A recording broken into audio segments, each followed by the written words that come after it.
દર્શક મિત્રો, મહામંથન મંતવ્ય ન્યૂઝમાં આપનું સ્વાગત છે। ખેડૂત નેતા રાજુ કરપડા હવે ભાજપના નેતા બન્યા છે।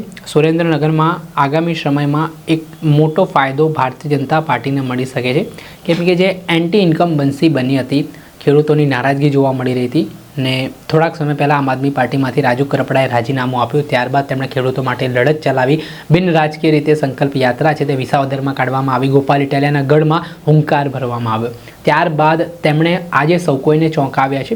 રાજકારણના સૌથી મોટા સમાચાર મળ્યા, જેમાં રાજુ કરપડાએ નિર્ણય કર્યો કે તેઓ આજે ભારતીય જનતા પાર્ટીમાં જોડાવાના છે અને તેના જ ભાગરૂપે તેઓ ભારતીય જનતા પાર્ટીના પ્રદેશ કાર્યાલય કમલમ ખાતે સમર્થકો અને ખેડૂતો સાથે પહોંચ્યા અને તેમણે વિધિવત રીતે ભાજપનો ખેસ ધારણ કર્યો। સાથે તેમણે વિપક્ષીઓ પર પ્રહારો કરવાની શરૂઆત પણ કરી। ભાજપમાં જોડાયા બાદ રાજુ કરપડાનું નિવેદન સામે આવ્યું। તેઓ કહી રહ્યા છે કે તેઓ એક ભાજપના વફાદાર સૈનિક બનીને આગામી દિવસોમાં કામ કરશે ને જો પાર્ટી તેમને લડાવશે, નક્કી કરશે તો તેઓ ચૂંટણી પણ લડશે।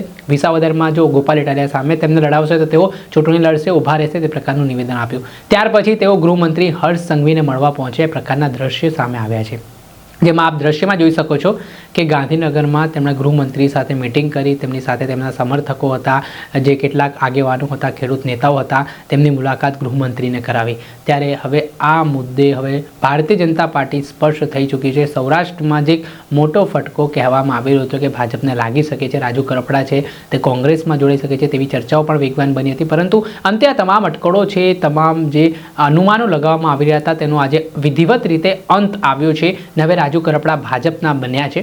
ત્યારે જોવાનું રહ્યું કે આગામી સમયમાં સુરેન્દ્રનગરના આ ખેડૂત નેતા છે, જે સૌરાષ્ટ્રભરમાં તેમણે એક અલગ નામના મેળવી છે।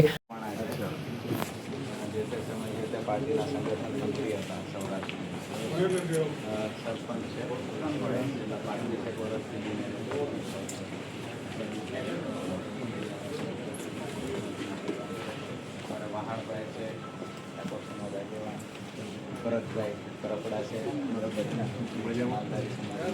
જીવરાજભાઈ ચાવડા અમારા સાથીદાર છે,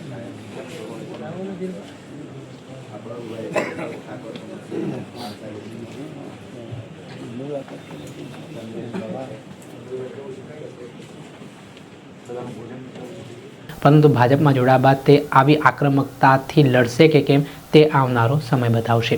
દર્શક મિત્રો, આવા જ નવા વિડીયો સાથે આપને માહિતગાર કરતા રહીશું, પડે પડના અપડેટો આપના સુધી પહોંચાડતા રહીશું। એટલે મહામંથન મંતવ્ય ન્યૂઝ જોતા રહો।